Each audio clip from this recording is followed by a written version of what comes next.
আশুরার দিন এটা হযরত হুসাইন রাদিয়াল্লাহু তাআলা আনহুর 61 হিজরিতে আসে নাই, এটা আসছে ওই আদম আলাইহিস সালাতু ওয়াস সালাম থেকে, ওই মুসা আলাইহিস সালাম থেকে, ওই নূহ আলাইহিস সালাতু ওয়াস সালাম থেকে। আদম আলাইহিস সালামের এই দোয়া কবুল হয়েছে। নূহ আলাইহিস সালাতু ওয়াস সালামের প্লাবনের নৌকা যদি পাহাড়ে আটকেছে, হযরত মুসা আলাইহিস সালাতু ওয়াস সালামকে এই দিনে আল্লাহ মুক্তি দিয়েছেন। নবী আলাইহিস সালাতু ওয়াস সালাম এই আশুরার দিনে রোজা রেখেছেন। এই রোজা রাখা, আজকে অনেকে রোজা আছেন আলহামদুলিল্লাহ। এই দিনের এই ফজিলত আমরা সকলে দোয়া করি, এই দিন আল্লাহর কাছে খুব প্রিয়। এই দিনে যদি কেউ রোজা রাখে, 1 বছর পিছনের, 1 বছর সামনের, 2 বছরের গুনাহ আল্লাহ মাফ করে দেন। সুবহানাল্লাহ, সুবহানাল্লাহ। এই দিনকে উপলক্ষ করে তাজিয়া মিছিল, শরীর চাপড়ানো, হাই হাসান হাই হোসেন বলা, এটা ইসলাম সমর্থন করে না, এটা ইসলামের কোনো বিধান নয়। রাসূল দ্ব্যর্থহীন কণ্ঠে বলেছেন, লাইসা মিন্না মান জরাবাল খুদুদা ওয়াশাক্কাল জুয়ুবা ওয়াদাআ বিদআওয়াল জাহিলিয়া। ওই ব্যক্তি আমার উম্মত হতে পারে না যে তার শরীর চাপড়ায় এবং তার শরীরের কাপড় ফেরে ফেলে মাতম করে এবং জাহিলি জমানার মতো এইরকম মাতম হায় হায় বলে আফসোস আফসোস করে। ইসলামে কোনো জন্ম মৃত্যু দিবস নাই, ইসলামে কোনো জন্মেরও দিবস নাই, মৃত্যুরও দিবস নাই। ইসলাম একটা স্বতন্ত্রতা, ইসলাম একটা প্রিয়, ইসলাম মানুষের স্বাধীনতা, মানুষের সম্মান, মানুষের ইজ্জত, মানুষের সুন্দর করে পরিচালিত একটা জীবন ব্যবস্থা। এটার মধ্যে কোনো বাড়াবাড়িও নাই, ছাড়াছাড়িও নাই, এটা ইআতেদাল, একটা ভারসাম্যপূর্ণ ইসলাম। আল্লাহ রাব্বুল আলামিন এই ইসলামকে আমাদের দিয়েছেন। আল্লাহ দ্ব্যর্থহীন কণ্ঠে বলেন, ইন্নাদ-দীনা ইনদাল্লাহিল ইসলাম। আল্লাহর কাছে সবচেয়ে প্রিয়, নির্বাচিত, সবচেয়ে ইন্নাদ-দীনা ইনদাল্লাহ, আল্লাহর কাছে মনোনীত ধর্ম হচ্ছে একমাত্র ইসলাম।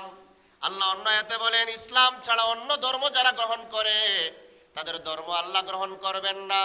আল্লাহ বলেন, ওয়া মান ইয়াবতাগি গায়রাল ইসলামি দীনান ফালান ইউকবালা মিনহু ওয়া হুয়া ফিল আখিরাতি মিনাল খাসিরিন।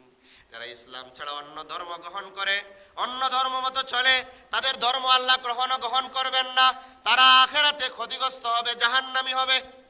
আল্লাহ এই ইসলামকে পরিপূর্ণ দিয়েছেন। আল্লাহ বলেন, আল ইয়াউমা আকমালতু লাকুম দীনাকুম ওয়া আতমামতু আলাইকুম নি'মাতি ওয়া রাদিতু লাকুমুল ইসলাম দীনা। সুবহানাল্লাহ। আমি ইসলামকে পরিপূর্ণ করেছি, আমি সমস্ত নিয়ামতকে পরিপূর্ণভাবে দিয়েছি এবং আমি আল্লাহ ইসলামের উপর সন্তুষ্ট হয়ে গিয়েছি। সুবহানাল্লাহ। আল্লাহ আমাদেরকে মুসলমান বানিয়েছেন। ইসলাম যেভাবে বলে, কোরআন যেভাবে বলে, হাদিস যেভাবে বলে, ওইভাবে চলার নাম হলো একজন মুসলমান। আল্লাহ বলেন, আল্লাহ রাসূল বলেন, কখনো ওই ব্যক্তি গুমরা হবে না, পথভ্রষ্ট হবে না যে ব্যক্তি কোরআন এবং হাদিসকে, কোরআন এবং সুন্নাহকে জীবনে বাস্তবায়ন করবে। লান তাদিল্লু মা তামাসসাকতুম বিহিমা কিতাবাল্লাহ ওয়া সুন্নাতা রাসূলিহি। এইজন্য প্রিয় ভাইয়েরা, আমাদের সামনে অনেক কিছু চাকচিক্য হয়ে আসবে, অনেক কিছু সুন্দর সুন্দর করে উপস্থাপন করা হবে। এই জন্য আপনি আলেম ওলামা হক্কানি যারা আছেন, কোরআন এবং হাদিস থেকে আসে না নাই এটা দেখবেন। এই মাতম, এই তাজিয়া মিছিল কোরআনেও নাই, হাদিসেও নাই। এটা যদি কেউ মানে তাহলে ইসলাম বলে এটা বেদাত, এটা আল্লাহর কাছে কখনো গ্রহণযোগ্য হবে না।